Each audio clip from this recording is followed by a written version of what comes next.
Hey guys, welcome back to a brand new video. Today we're discussing adjustment clips and fusion compositions. And this is episode 5 of the complete beginner's guide to editing. Now for this episode, it is essential that you know what we talked about in the last one. So just in case you've never watched that, it's going to be the first link in the description. Alright, enough further ado, let's just get into it.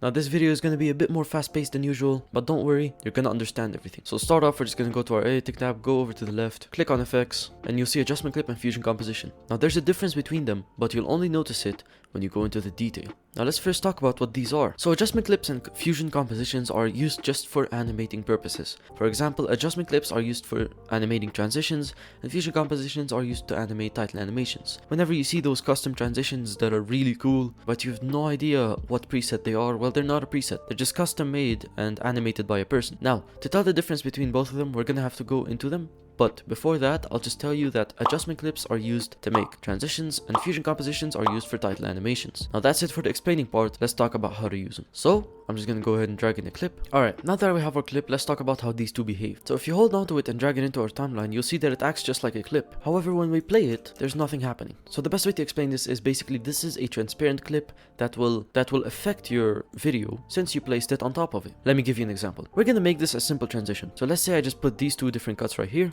and I deleted this. So now it just cuts right in between them. Now we're gonna make a transition. Again, as we mentioned before, adjustment clips are used for transitions, fusion compositions are used for title animations. If our adjustment clip is gonna be a transition, we're gonna want it to be really short, since that transition is only very small. So I'm gonna right click it and change the clip duration to 1 second. Now that our adjustment clip is 1 second, it's just as long as a normal transition. Look at that. Now we're gonna be making a transition called the whip pan transition. And this is what it looks like. Alright, let's go ahead and make that. So we're going to click on our adjustment clips and we're going to go over to the fusion. Now once we're here, you should be familiar with this from last video. We've talked about keyframes and where different things in fusion are located. Now good thing we don't need to talk about these in this video because they're a big topic. Again, if you don't understand it, you can just check the first link in the description. It's a short video, it explains a lot. Trust me, it's useful. And we've also talked about nodes in the last video, and that's what we're going to be using today. So as you can see, in an adjustment clip, there's media in and media out. And this acts just like a tunnel. And this is the main difference between adjustment clips and fusion compositions, is that in the adjustment clips, you insert the nodes between the two main nodes. However, in fusion compositions, you build the nodes and connect them to the final one. You'll get what I mean when we go into it. But now, for our transition. The first thing I'm going to want is I'm going to want the screen to move from the center to the right side and then to the right again. And you'll see why we do that.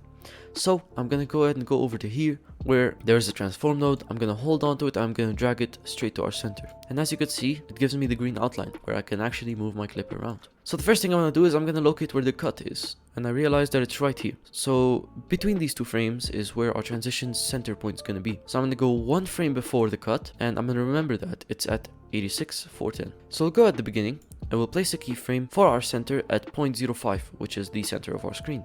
Now we'll go to 1 frame before the cut, which is right here. As you can see, it's literally 1 frame before it. And we're going to set the center to 1.5, and you'll see why. Now that just took our screen from the center to the right. And it doesn't make any sense right now, but we should go down over here to edges and replace that with mirror. And you see that it's flipped, which is where the illusion of the whip band comes in. So we're going to go over to the end, maybe like 2 frames before the end, and we're going to set our center to 2.5. Essentially what we've just done is we've placed 3 keyframes. At the beginning, our center was 0.5, at the center is 1.5, and at the end is 2.5. And make sure to set the edges to mirror, because this wouldn't work if it wasn't. And this is how the illusion works. Just go ahead and watch it for yourself. As you can see, it looks like it's flipping, but it's actually just the mirrored image of our video. Now this looks really weird for a whip band transition, so I'm just going to go ahead and select all these nodes, press S, and I'm going to make them as rough but smooth as possible. I don't know if that makes sense. Essentially, we want to make this really stiff S shape, make it extremely slow at the beginning and then powerful and then extremely slow. And you'll see for yourself.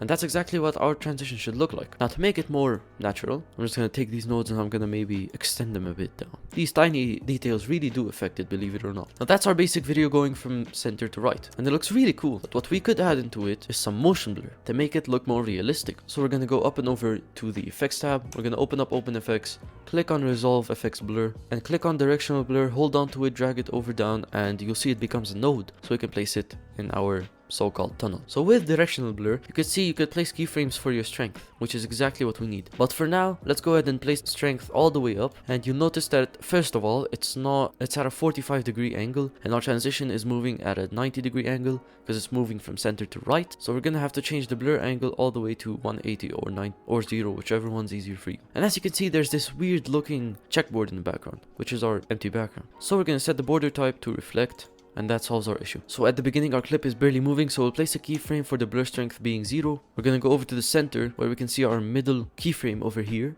of where the screen was at 1.5, and we'll set the blur strength all the way up, and then we'll go towards the end, last keyframe, and then we'll set the blur strength back to 0. And now we'll select that, we'll press S, and that should be good enough. And now if we watch our transition, that is a whip pan transition, and that's how we made it. Hopefully everything is understandable. Again, if you don't understand something, all my social links are down in the description and I will always answer. So make sure to DM me. And that was the whip and transition. Let's move on to the fusion composition. Let's go ahead and use our fusion compositions. Again, we drag it in, just like the adjustment clips. So with our fusion composition, I said there is a difference between adjustment clips and fusion compositions. Adjustment clips are used for a transition, just like this, but fusion compositions are used for title animations. And as you can see, if you place your cursor over the fusion composition, it's black. There's a reason for that. So I'm just gonna make it a bit shorter because we're gonna make a simple title animation, and we're going to select it as usual and go to fusion composition. Now most of you will already be able to tell the difference. As you can see, there's only a media out node. So the way fusion compositions work is they are transparent video which you can animate nodes in. However, they don't have a media in. You essentially create that media in,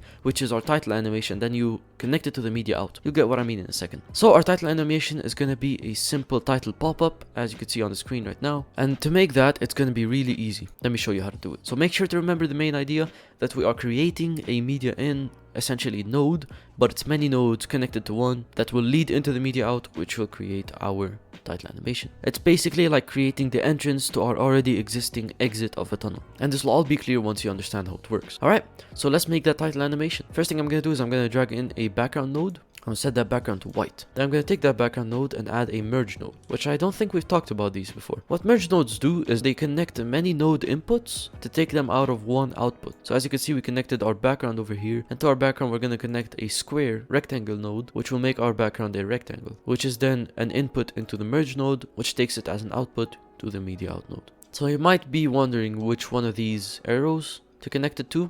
Well, the yellow one's a background, the green one's a foreground, and if you have any effect masks, then those are going to be on the blue one. Now this does get a bit complex because in title animations you have to use more than one merge node and you have to connect them in complex ways, but you'll get what I mean in a second. So let's make that line open up so that the text can pop up. So I'm going to go to the first frame in our clip and make our rectangle fairly wide and just drop the height down to what I think is good enough. So we're gonna go ahead and make the width all the way down to 0. I'm gonna place a keyframe for the rectangle width over here, and we're gonna go about 10 keyframes forward, and we'll set the width to whatever we need it to.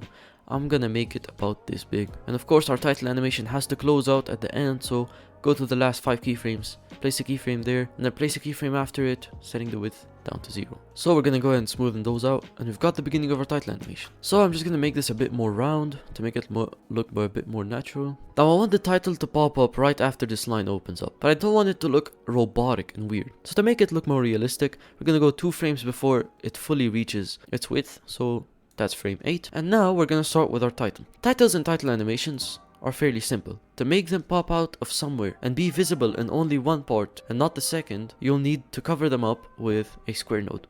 You'll get what I mean. So we're going to create another merge node, because this merge node is for these two. So for this merge node, we're going to take a title, which is right there. We're going to drag it down. We're going to connect the title to the background. Now this merge node connects to the foreground of the first one. And as you can see, if we type something in our titles, you can see it right there. There it is. So we're gonna add to it a square, and you'll see what happens. Once we add the square, it's still visible, but as soon as we drag the square out, it doesn't get visible anymore, which is exactly what we want. So we're gonna place the square all the way up here, or you could just use the invert node, which just inverts the functions of the square. And we're gonna take our text, and first of all, we're gonna change this font. Alright, that sounds pretty good. We're gonna make it a tiny bit bigger, and maybe we're gonna improve the tracking. Now we're gonna drop it so that it's just at the tip of the line, and at our frame 8, which is 2 frames before this thing reaches its width, we're gonna place a keyframe for the location of the test. Now we're gonna go about 10 keyframes forward, which is keyframe 18, and we're gonna place our Y just above the line. Make sure that your text is just barely under the line so that this animation is quick and swift. Alright, and let's go to the last 5 frames again like usual, and we're gonna close off the animation by dropping this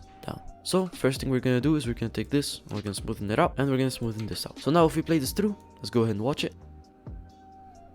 It's a bit quick. I would usually spend a bit more time on title animations, but hopefully this is all understandable. I would like to go over the merge nodes one last time because these do get confusing. Because once you have many and many and many stacking up on each other, please remember to connect the input to the background and the output to the foreground. Or else, for example, if we connected the input to the foreground and the output to the background of this, you'll see it won't be visible, even if we connect this to the foreground. It only works one way. It's a bit complex, but it shouldn't be too hard. Now usually with title animations, I'd like to make a blurry background. So let's go ahead and watch that.